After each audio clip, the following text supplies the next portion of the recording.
Why do white people resent black excellence? Let's talk about it. Not all white people are racist, obviously, but there is a specific subset for whom black excellence seems like a personal affront to them, right? It really bothers them when black people succeed. The 13th Amendment emancipated enslaved black Americans in 1865, and then the Jim Crow laws kind of wrapped up with the passing of the Civil Rights Act in 1964. So if we do the math, that's about 61 years in which black Americans were able to strive for success in any sort of meaningful way without like the constraints of the law pulling them down. One of the reasons white people hate black people is because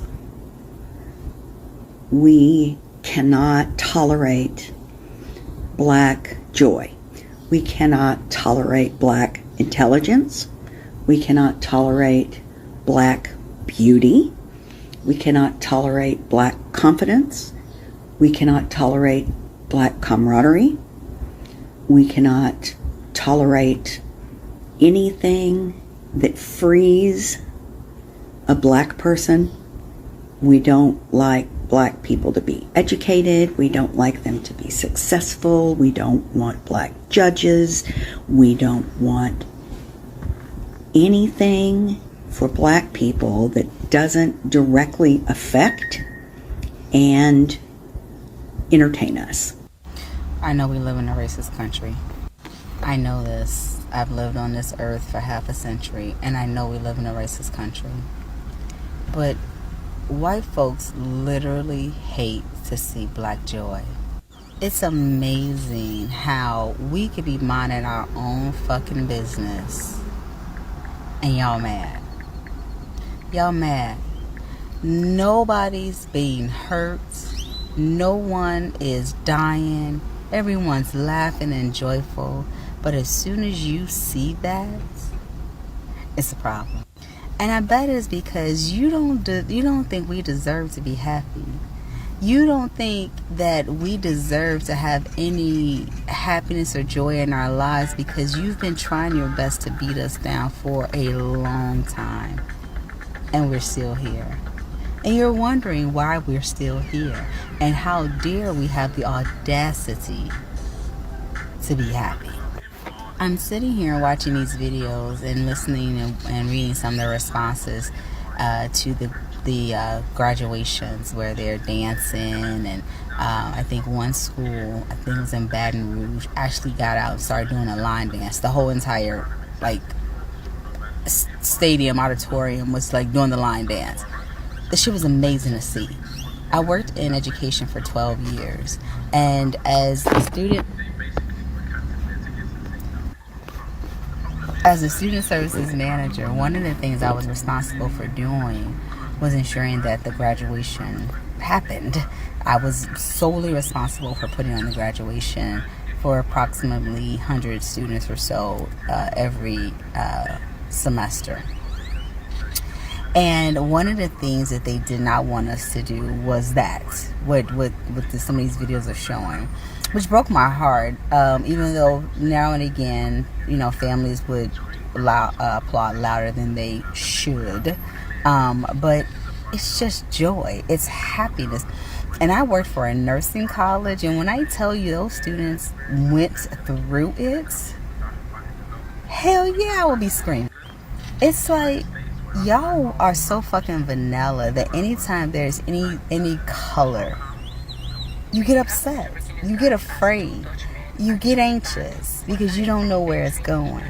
That's what it is. Y'all afraid. Y'all literally are afraid of us. You don't know what that is or how riled up we can get. So you get scared. You're very timid.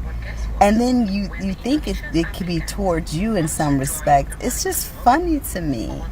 And then y'all have the audacity to come mess with us when we're not even doing anything to anybody away from you. But you invite yourselves in and produce a problem so that you can feel better. How's that working out for you? I love seeing each and every last one of these graduations where they're acting a plumb fucking fool, and I say keep doing it. Make them angry. In today's digital world, moments of black achievements spreads faster than ever before. Whether it is a younger entrepreneur building a thriving business, a student earning a prestigious scholarship, an athlete maybe making history, or a family celebrating maybe generations of success, these stories inspires millions of people. But they also sometimes attract some criticism.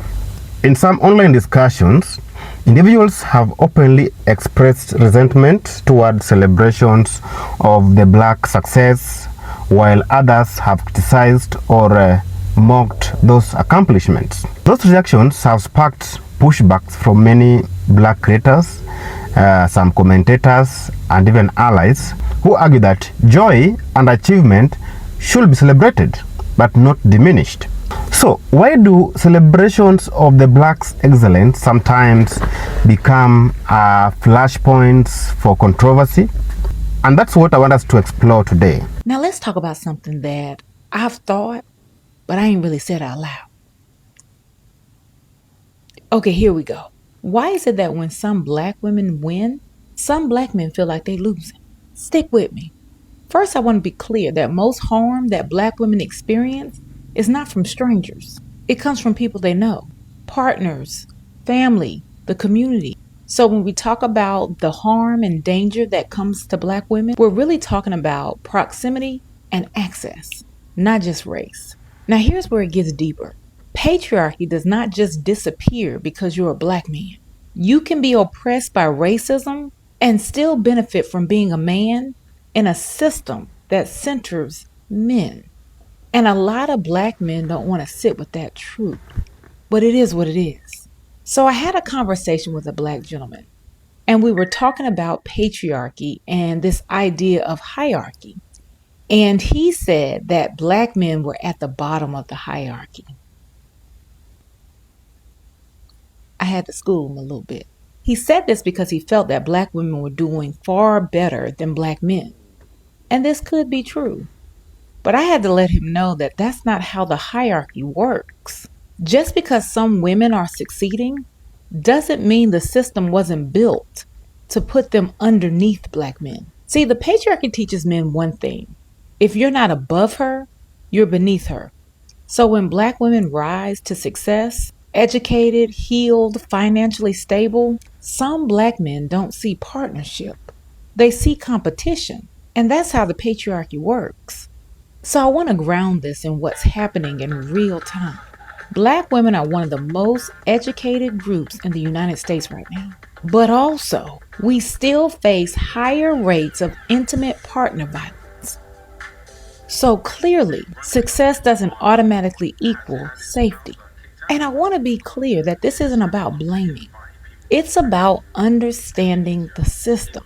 Because until we unpack patriarchy and misogynoir, healing can't happen in our community.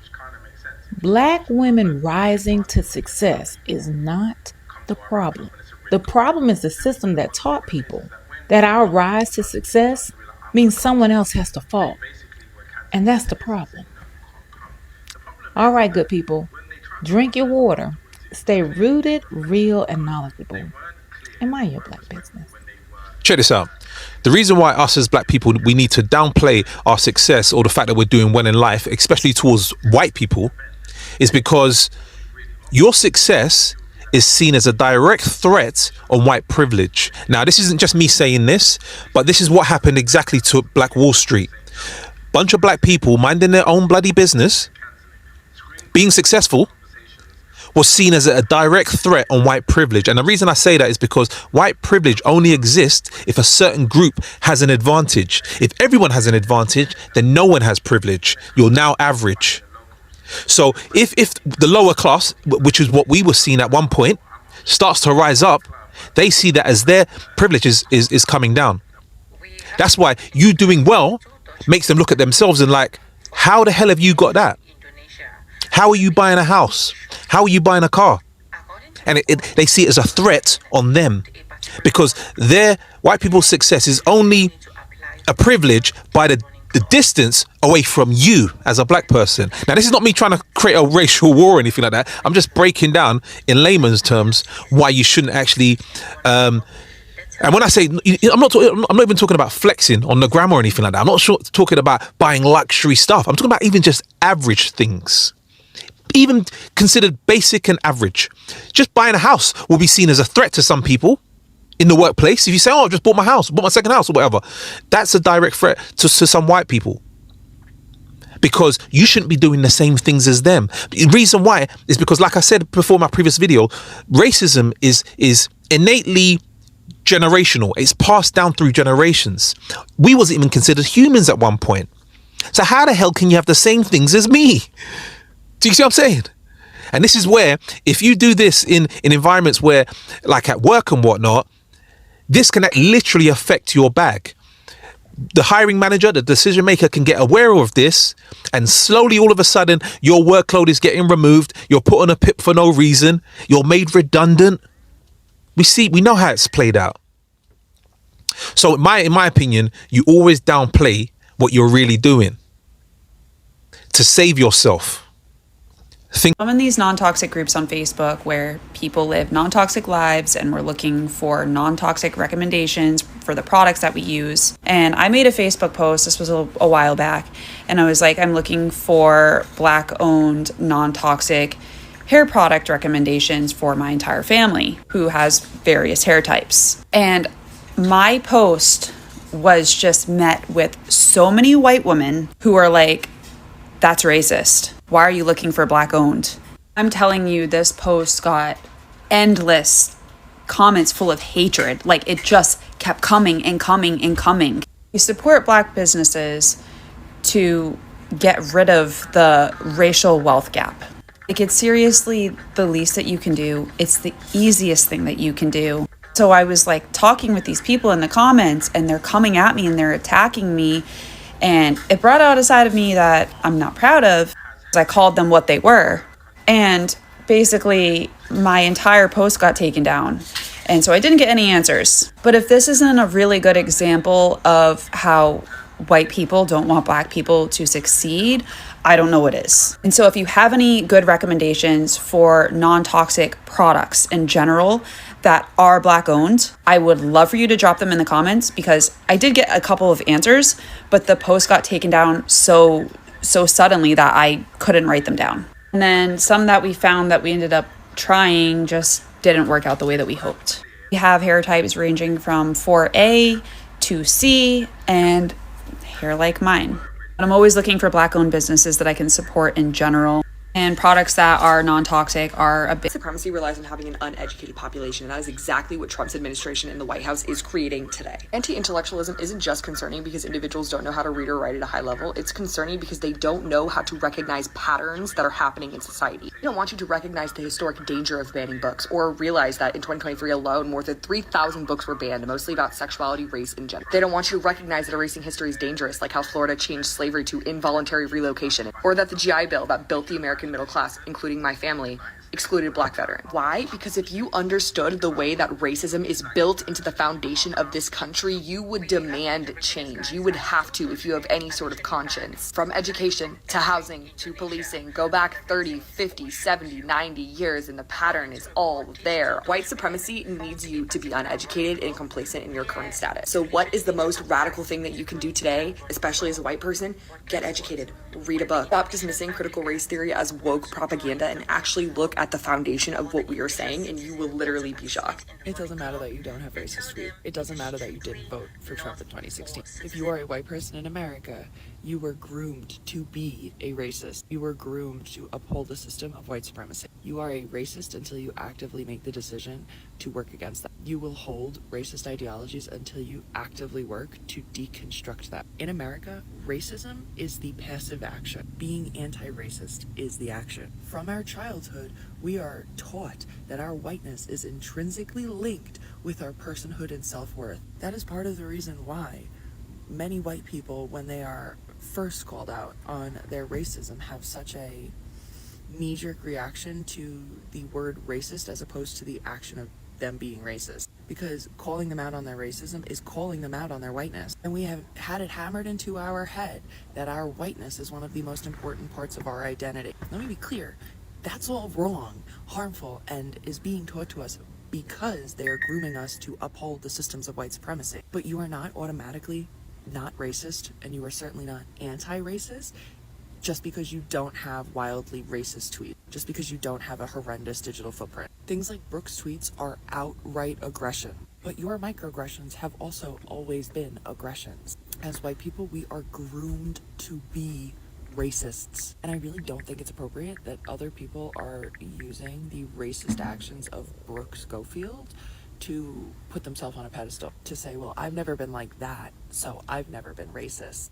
I guarantee you have been trained to be racist. You and your whiteness are being weaponized. And if you really feel that comfortable in stating that you were never racist, that you've never been racist, I implore you to sit down and actually introspect, because you may not have made the choice to be a racist, but the system made a choice to weaponize you and your race, and racism is the passive action. If you're not actively choosing to be anti-racist, you are being racist. If we can depend on the right to do anything, it is to be deplorable. And on this Memorial Day, they did not disappoint. Starting with Dumpy Pence himself and that ridiculous post he made this morning, talking about literally everything but the sacrifices of our troops, right down to the KKK and neo-Nazi march and rally in Kansas City yesterday. Patriot Front held a rally yesterday. They then held a march afterwards. If you've never heard of Patriot Front, they are a white supremacist hate group, self-proclaimed ashes, and are all in on the MAGA front with 47. If you've never heard of Patriot Front, it's because they used to be Vanguard America. And Thomas Ryan Russo formed Patriot Front from Vanguard America after what happened in Charlottesville, when one of the Vanguard America people ran his truck into a crowd of people, unaliving one and injuring numerous others. This was in 2017 during the Unite the Right Charlottesville, Virginia marches, where Vanguard America was protesting the removal of General Robert E. Lee's statue. Side note, you guys would not believe how many people I have in my comments telling me the Democrats were the ones who had the sway. And then these same people protest the removal of a Democrats' Confederate statue. So you support Democrats now?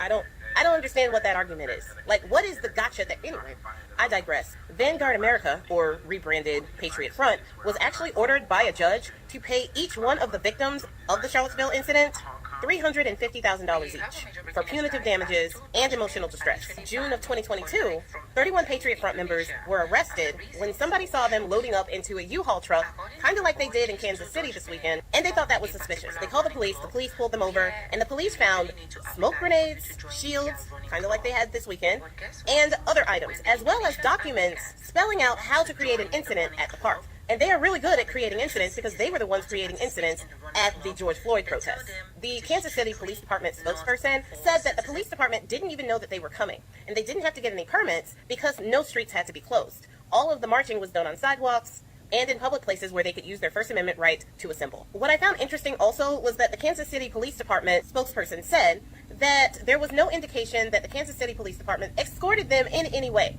But there are pictures and video evidence of police on bikes escorting them through their march. So I don't know why she felt like she had to say that when we all saw that it's a lie. They were escorted and no one was arrested. This is a hate group with shields and flagpoles that have spears at the tip of them. And the police didn't fear for their lives. They didn't instigate an issue like they did in the peaceful George Floyd protests. They decided to assemble outside of the National World War I Museum and Memorial. A spokesperson for that museum said that although they respect the First Amendment right to assemble and exercise their free speech, they stand firmly against hatred, bigotry, and divisive rhetoric in all forms. As Patriot Front marched, they would chant things like life, liberty, and victory, and reclaim America. I personally think those are very weak-ass chants that have very little thought into them. First of all, life, thanks. Liberty, for who? They don't even realize that their own liberties are being taken away right now.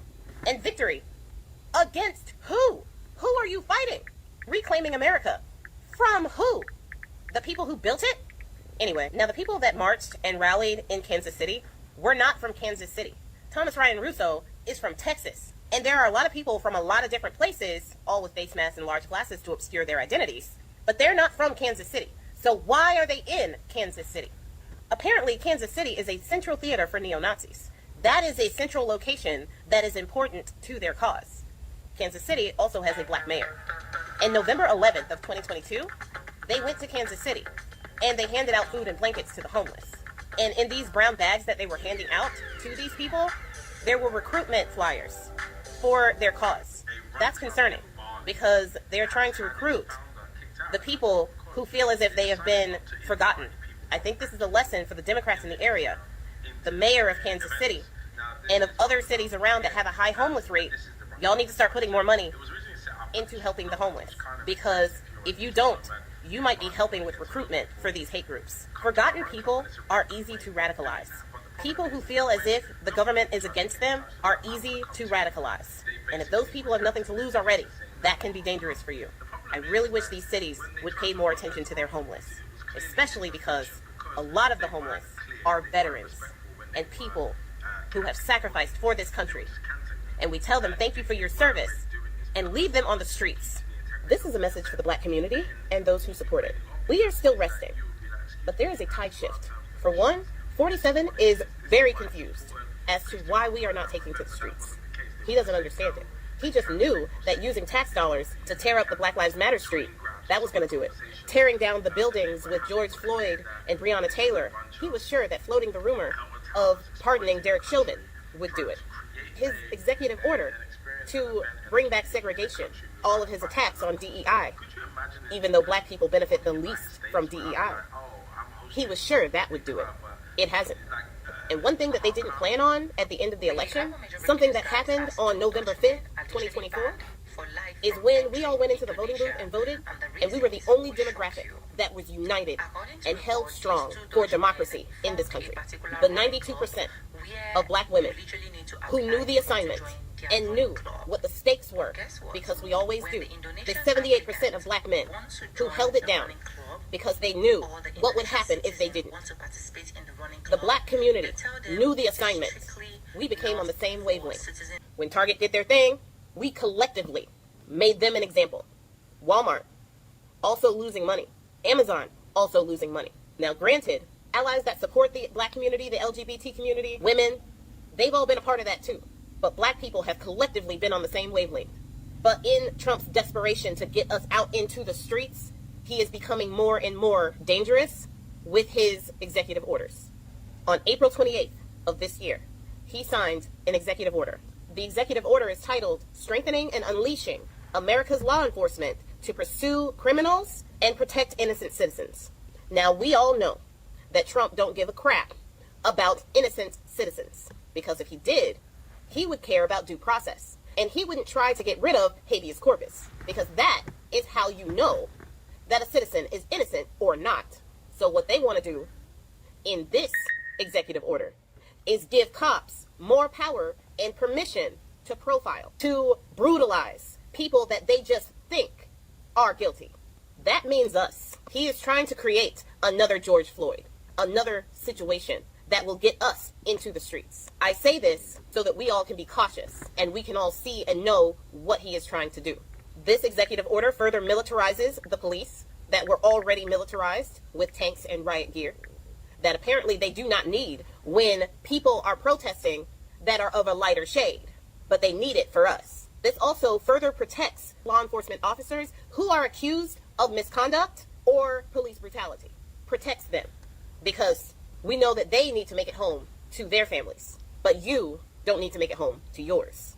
They fear for their life, even though they're the ones holding the weapon and pointing it at your back. This executive order also does something that we have already seen.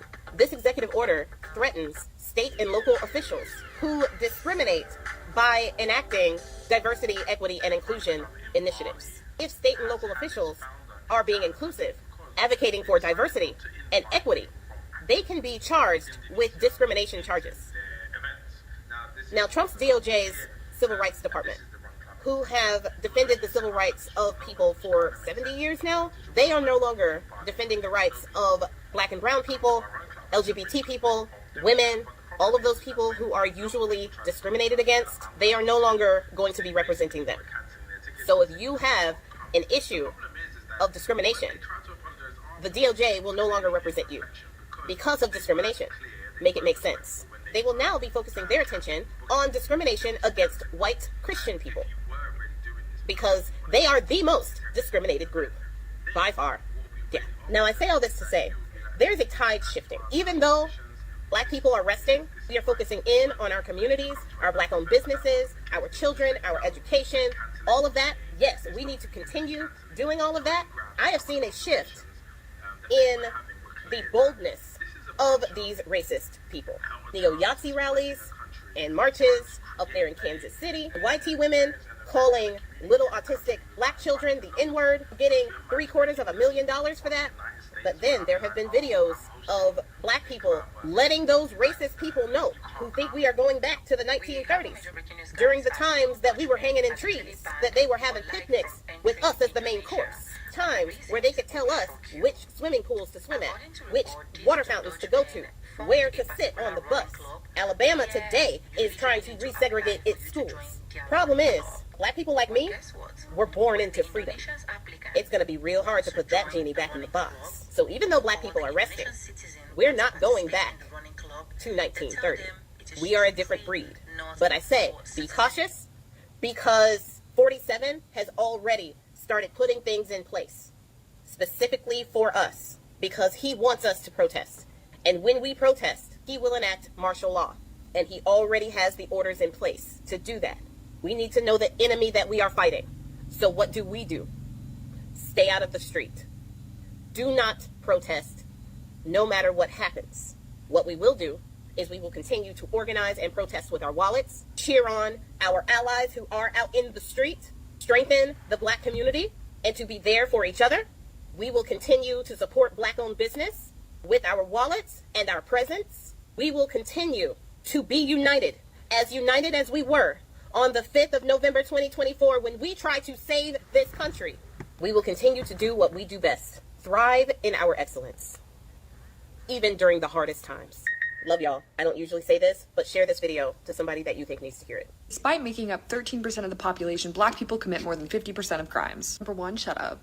Number 2, the statistic is racist. And number 3, I'm going to explain why to other white people who are stupid to not understand what this means. Number 1, Black communities are heavily over-policed, meaning they are more likely to be targeted by police officers than people who are, say, white. The second reason, white people have more connections to police officers around the country, meaning that if they are arrested, it's easier for them to get off and have nothing on their record. The third reason is that if you don't know this, the CIA actually did introduce drugs to low-income Black areas. Not to mention, the first police department in America was designed to be a, quote, slave patrol to bring an enslaved person back to that plantation. So if you have any critical thinking skills at all, you would understand it's not that Black people commit more crimes, it is that they are arrested, prosecuted, and treated inhumanely to the point that they are vastly overrepresented in our prison system. It says, why do Blacks act like a high school graduation is the greatest achievement ever?